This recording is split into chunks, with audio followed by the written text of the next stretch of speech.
Hello everyone, welcome back to my channel learning hub. मेरा नाम दीपा है और आप मेरे साथ सीखते हैं इंग्लिश थ्रू हिंदी। आज का हमारा इम्पॉर्टेंट लेसन है सेंटेंस करेक्शन एक्सरसाइज। ओके, आज हम सीखेंगे कि सेंटेंस के एरर को कैसे फाइंड आउट करते हैं। कुछ इम्पॉर्टेंट टिप्स एंड ट्रिक्स सीखने वाले हैं। ये मेरा पार्ट 1 वीडियो है और ग्रामर लेसन 2 है। ओके, तो if you are preparing for board exams और learning English, this is the very important lessons to know, because this will going to rectify your minor mistakes that you often do while speaking or writing English. Okay, so without being late, let's get started. आज मैं ऐसे 30 important questions आपके सामने रखूँगी और उसकी correction कैसे की जाती है वो बताऊँगी। सबसे पहला देखिए, plucking flowers are forbidden। क्या लगता है कि इसमें कौन सी चीज़ें मिस्टेक की गई है? क्या लगता है, बताइए। सब कुछ तो ठीक लग रहा है ना, बट इसमें है मिस्टेक्स। यहाँ मिस्टेक है वर्ब का। क्यों? यहाँ तो फ्लावर्स है और फ्लावर्स के साथ एक से ज़्यादा है, इसलिए हम यहाँ पर प्लूरल वर्ब का इस्तेमाल किए नहीं। अगर आप ध्यान से देखें तो आपका सब्जेक्ट से फ्लावर नहीं है। प्लकिंग फ्लावर ये पूरा सब्जेक्ट है, ये हमारा पूरा सब्जेक्ट है और इसका मतलब होता है फूलों को तोड़ना। ये हमारा सब्जेक्ट है, फूलों को तोड़ना मनाही है। तो फूलों को तोड़ना ये एक सिंगुलर नाउन है, ये हमारा ओके सिंगुलर सब्जेक्ट है। यहाँ पर फूल तोड़ने की बात हो रही है, फूलों के बारे में बात नहीं हो रही है, फूलों को तोड़ने की बात हो रही है। तो स्टूडेंट हमेशा कंफ्यूज होकर ये चीज़ें मिस्टेक्स कर देती हैं कि फ्लावर है तो लिख देते हैं, और फ्लावर के साथ क्या है हमें पूरी फ्रेज़ को समझना है। ओके, तो इस तरह की जो फ्रेज़ वाली सेंटेंसेस सब्जेक्ट हमारी होती है तो हम उसको नहीं समझ के हम वर्ब को गलत तरीके से बैठा देते हैं। तो आपका अब सेंटेंस क्या हो जाएगा? Plucking flowers is forbidden. Okay, वैसे ही नेक्स्ट क्वेश्चन देखिए, the behaviour of the children. यहाँ सिर्फ चिल्ड्रन है? नो, यहाँ पर चिल्ड्रन की बिहेवियर के बारे में बात हो रही है और बिहेवियर एक एब्स्ट्रैक्ट नाउन है। इसे काउंट कर सकते हैं? नहीं, ये एक सिंगुलर है, तो हमारा वर्ब भी सिंगुलर होना चाहिए। तो उस हिसाब से हमारा क्या हो जाएगा? The behaviour of the children was excellent. ठीक है, क्योंकि यहाँ बच्चे नहीं, बच्चों की बिहेवियर के बारे में बात हो रही है। तो इस तरह की जो है गलतियाँ ऑफन आप कर देते हो, तो इस पर बिल्कुल ध्यान दें। नेक्स्ट पढ़ते हैं। तो देखिए, he is one of those man who knows everything. क्या लगता है इसमें क्या मिस्टेक होगा? देखिए मैं बताती हूँ, इसमें मिस्टेक है हमारा सेकेंड वाला वर्ब। यहाँ क्या है, यहाँ देखिए, यहाँ 2 क्लॉज है अगर आप ध्यान से देखेंगे तो, ठीक है, और ये हमारा फर्स्ट वर्ब है। ठीक है, अब देखिए यहाँ पर एक रिलेटिव प्रोनाउन लगी है। इसका सेंटेंस का मतलब ये है कि he is one of those man who knows everything.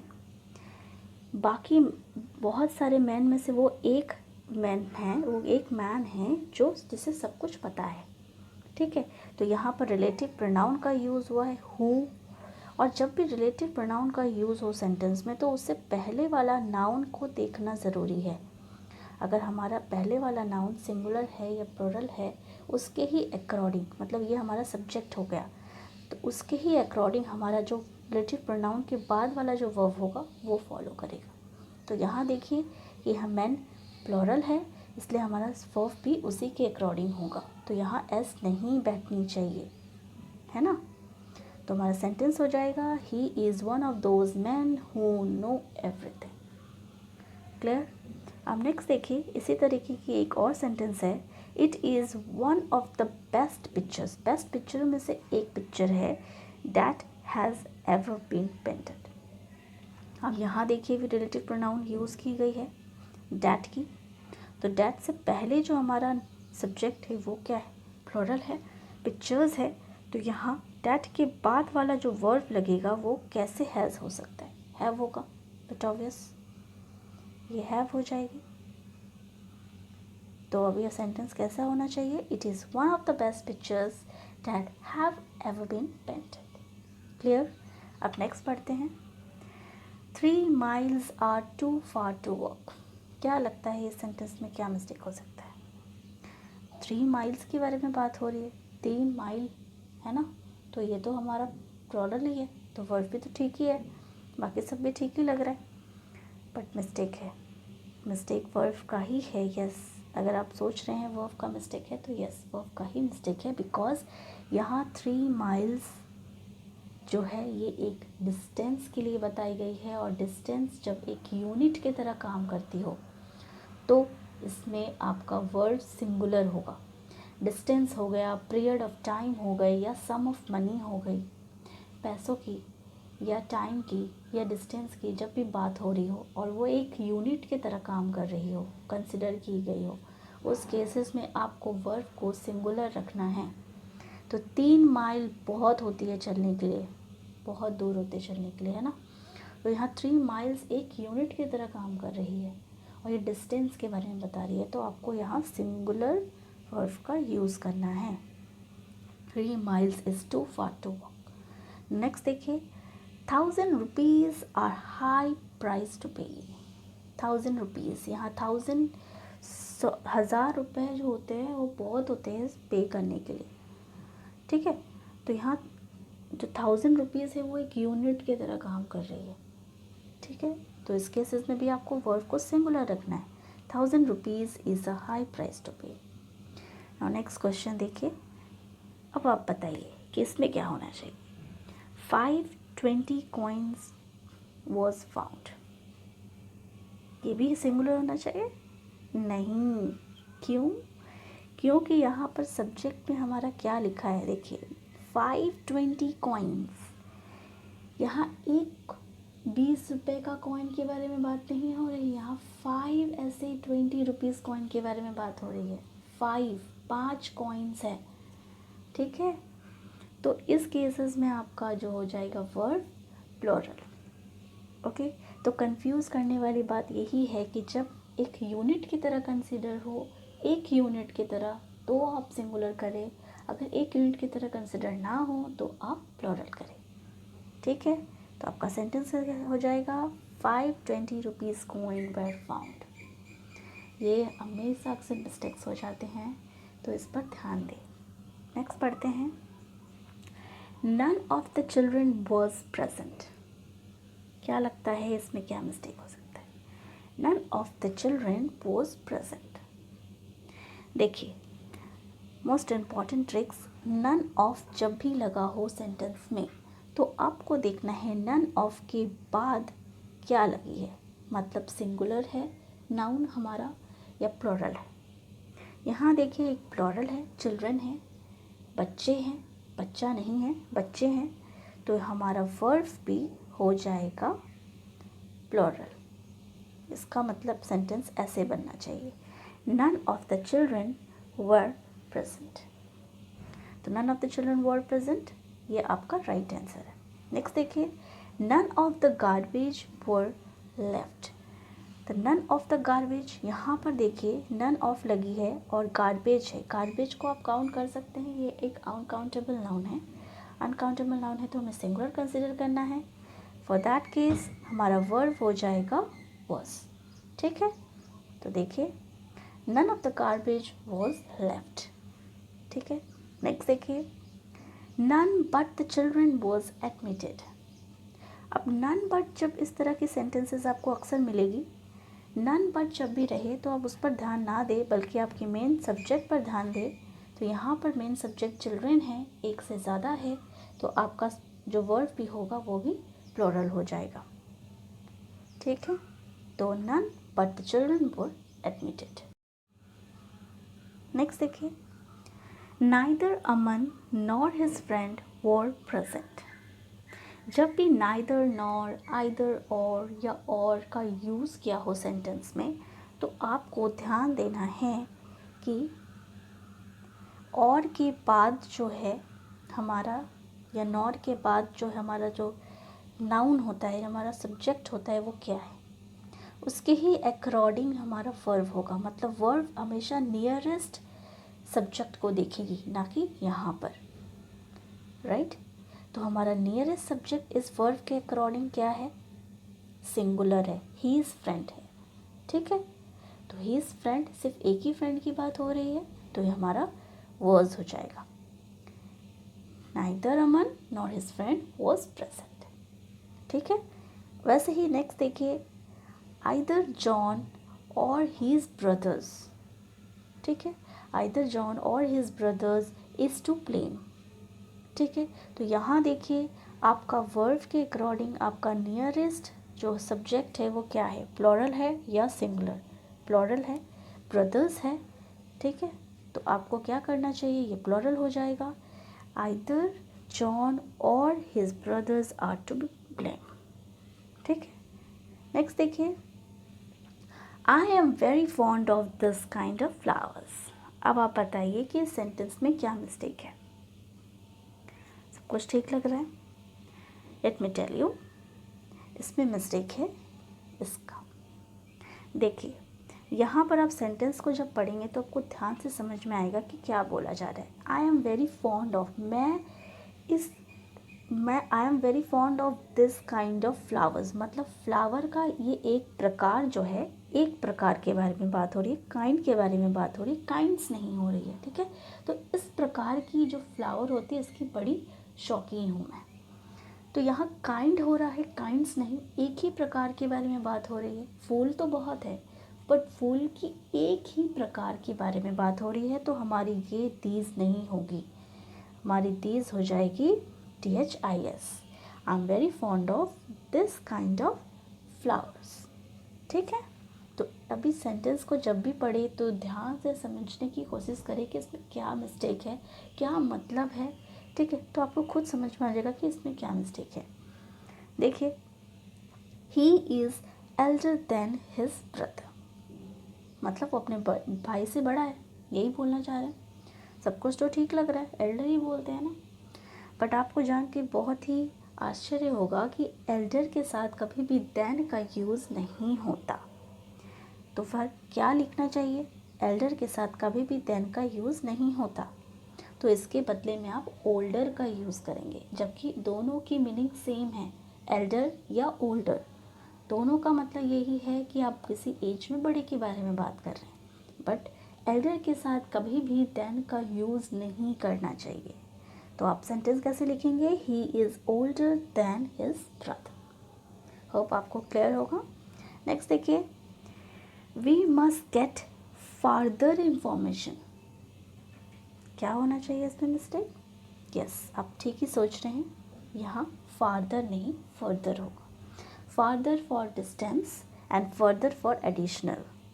इसकी स्पेलिंग थोड़ी सी माइनर चेंज है, सिर्फ ए और यू का फ़र्क है, प्रोनाउंसिएशन में थोड़ा सा सिमिलर है, इसलिए कंफ्यूज हो जाते हैं कि गलत है या क्या है, ठीक है। तो आप इस पर ध्यान दें, we must get further information, ठीक है। नेक्स्ट देखिए, she is the tallest of the two sister.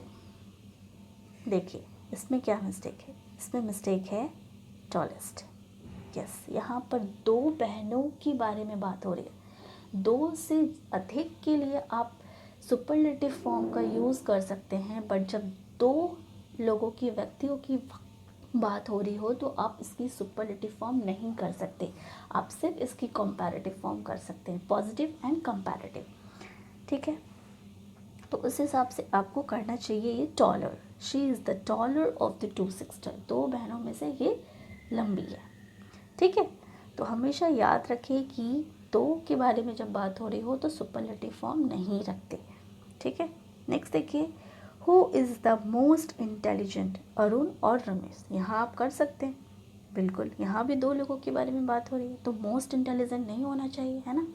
तो इसकी जगह पे मोर इंटेलिजेंट होना चाहिए, who is the more intelligent, Arun और रमेश, राइट। नेक्स्ट पढ़ते हैं, Soma is the tallest of any girls in the class. अब बताइए कि इसमें क्या मिस्टेक है, इसमें मिस्टेक है एन का, यस इसमें एनी का मिस्टेक है। यहाँ देखिए ये एक सुपरलेटिव फॉर्म का एक डिग्री ऑफ कंपैरिजन है और इसमें एनी का यूज़ किया गया है जो कि गलत होता है।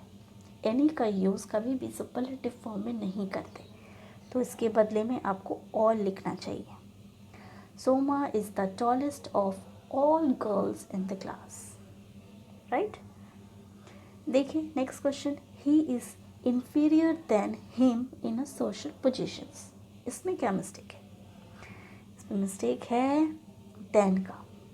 जब भी inferior, जब भी ऐसा adjective का यूज़ किया हो जिसमें OR लगी हो, जैसे inferior, superior, junior, senior, इसमें क्या है OR लगा होता है एंडिंग में। तो एंडिंग जब OR वाली adjective हो, जब इस तरह के कंपैरिजन में आप कर रहे हो तो ध्यान रखिए कि उसमें देन का यूज़ नहीं करते बल्कि टू, TO2 का यूज़ करते हैं। उस हिसाब से यहाँ पर होना चाहिए he is inferior to him in social positions, right. Next देखिए 20 नंबर, इसमें भी आपको वैसा ही क्वेश्चन मिला है। अब आप कर सकते हैं इसे, he is junior then me by 4 years। तो इसे कैसे करना चाहिए, he is junior to me by 4 years, right. तो आप ध्यान रखें इस चीज़ का। नेक्स्ट पढ़ते हैं, अ black and a white kitten was playing in the garden. इसमें क्या मिस्टेक है? अगर आप ध्यान से देखें तो सब्जेक्ट ऑफ एग्रीमेंट के according a black and a white कैसे हो सकता है जब यहाँ पर वॉज लगी हो। हमारा वर्ब जो है यहाँ सिंगुलर है, मतलब किसी एक ही सब्जेक्ट की बात हो रही है। जब एक सब्जेक्ट की बात हो रही है और दो तरह की कलर्स है तो इसमें से एक ए हटा दिए जाएंगे, तो इसकी मीनिंग एक हो जाएगी कि जो किटन है वो ब्लैक और वाइट कलर की है। अगर मैंने इसमें ए ना हटाया होता तो इसका मतलब ये होता कि यहाँ दो किटन की बात हो रही होती, ठीक है। तो यहाँ पर तो किटन एक ही है, ठीक है, ओके। तो यहाँ किटन्स हो जाती, एस तो लगी नहीं है। इसका मतलब यही है कि एक ही किचन है, तो एक ही किचन है तो दो बार आर्टिकल नहीं लगता। जब एक ही किचन के बारे में बात हो रही है, हमारा सब्जेक्ट, हमारा वर्ब भी सिंगुलर है, मतलब एक ही किचन हो रहा है, तो यहाँ दो दो आर्टिकल का यूज़ नहीं करते कलर्स के लिए। एक ही आर्टिकल का यूज़ होगा, वो भी फर्स्ट वाला। अ black and white kitten was playing in the garden, okay. Next देखिए, द मैन इज़ मोर्टल।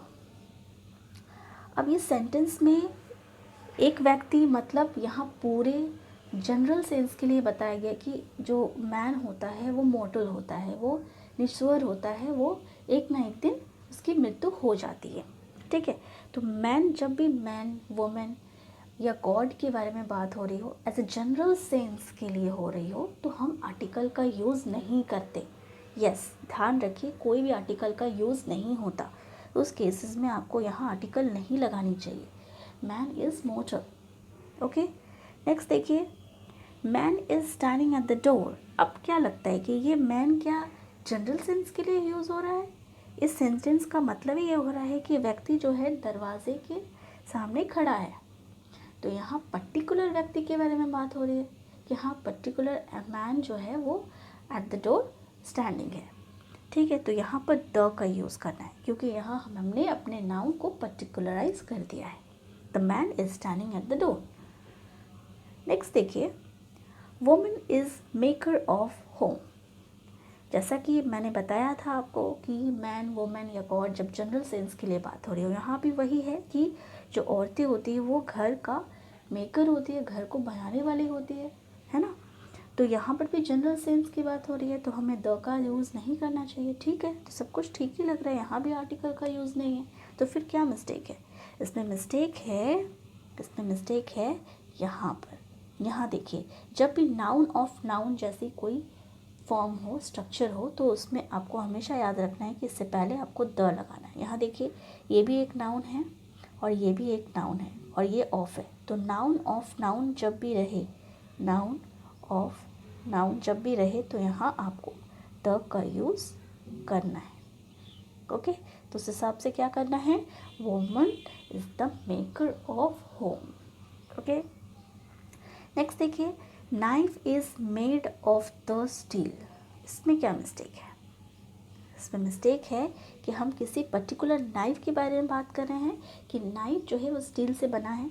सबसे पहला तो आपको नाइफ़ से पहले द लगाने चाहिए, क्योंकि हमने नाइफ़ को पर्टिकुलराइज़ किया है, और साथ ही साथ knife is made of steel होगा, ना कि द स्टील। ठीक है, तो यहाँ पर the knife is made of steel, क्योंकि स्टील तो आप काउंट नहीं कर सकते।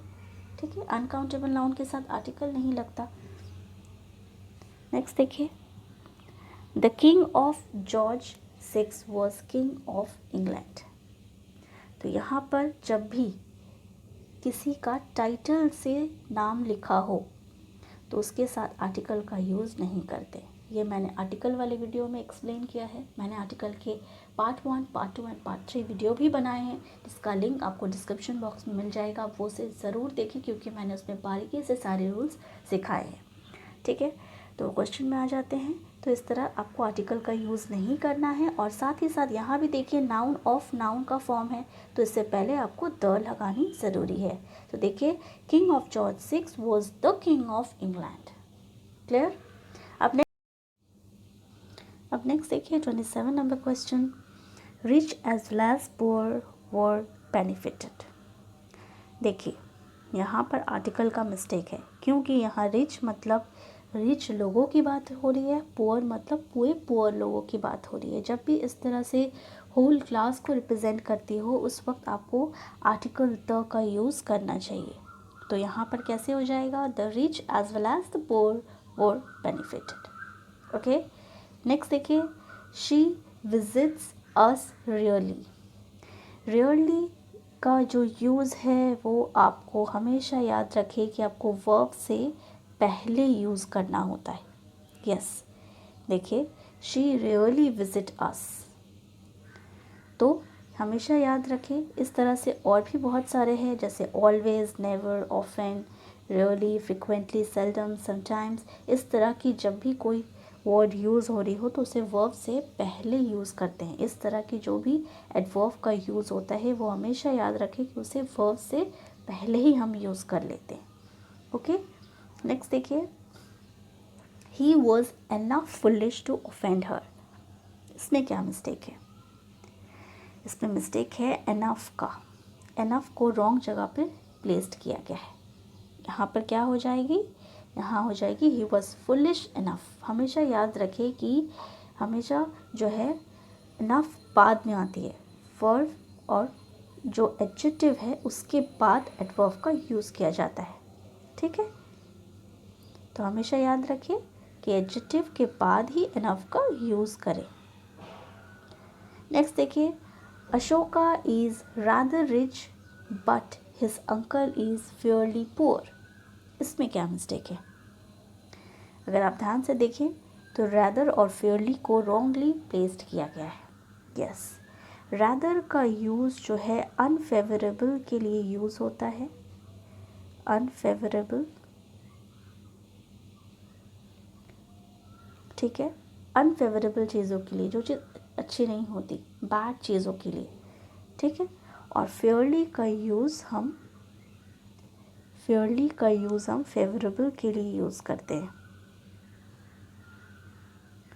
ओके, मतलब गुड थिंगों के लिए।